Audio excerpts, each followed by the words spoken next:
22 जनवरी का दिन ऐतिहासिक रहा। देश भर के साथ हरियाणा में भी दिवाली मनाई गई। प्राण प्रतिष्ठा का समारोह संपन्न हुआ। हरियाणा के मुख्यमंत्री मनोहर लाल ने भी संत कबीर कुटीर आवास पर दीप जलाए और अपनी खुशी जाहिर की।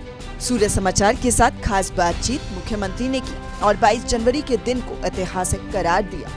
कल का दिन 22 जनवरी 2024 इस देश के लिए एक ऐतिहासिक दिन बन गया है, जिस दिन भगवान रामलला जी के जिस स्थान को हजारों यानी लगभग 500 वर्ष जिसकी प्रतीक्षा कर रहे थे, इतने संघर्ष के बाद वहाँ एक मंदिर बना। भगवान रामलला अपने मंदिर में विराजमान हुए। कल प्राण प्रतिष्ठा हुई। सरकार के प्रतिनिधि आते स्वयं नरेंद्र मोदी जी, हमारे देश के प्रधानमंत्री वहाँ उपस्थित थे और ये क्षण एक अविस्मरणीय क्षण है।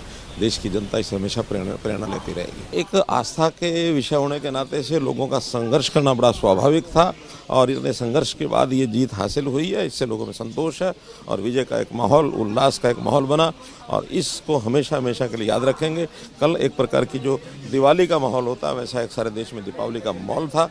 सब लोगों ने अपने घरों में, अपने कार्यालयों में, अपने सभी सार्वजनिक स्थानों के ऊपर दीपोत्सव किया और एक खुशी का प्रतीक सारा समाज इसके अंदर लगा हुआ था। तो वहीं 26 जनवरी को लेकर देश भर में भारी उत्साह देखने को मिल रहा है। ऐसे में कर्तव्य पथ पर हरियाणा की तीसरी बार झांकी निकलने को लेकर भी मुख्यमंत्री ने खुशी जाहिर की और बताया कि इस बार की थीम परिवार पहचान पत्र रहने वाली है। देखिए, हरियाणा ने बहुत से नए आयाम किए हैं। इनोवेटिव आइडियाज़ जो हमने लेकर के अपने यहाँ काम किए हैं, उन कामों को प्रदर्शन करने के लिए हर वर्ष 26 जनवरी को इन झांकियों का सिलेक्शन होता है। उस सिलेक्शन कमेटी में लगातार तीसरी बार हरियाणा की जो झांकी है उसका सिलेक्शन हुआ है। मुझे खुशी है और इस बात की खुशी है कि इस बार की झांकी का जो थीम है, हमारा जो परिवार पहचान पत्र, फैमिली आईडी, ये जो थीम है, इस थीम के माध्यम से उस झांकी को सारे देश और दुनिया के सामने रखा जाएगा। वहीं 24 जनवरी को राज्य लॉजिस्टिक नीति 2023 को लेकर मुख्यमंत्री मनोहर लाल एक बड़ी सौगात देने वाले हैं ताकि ज्यादा से ज्यादा लोगों को रोजगार मिल सके।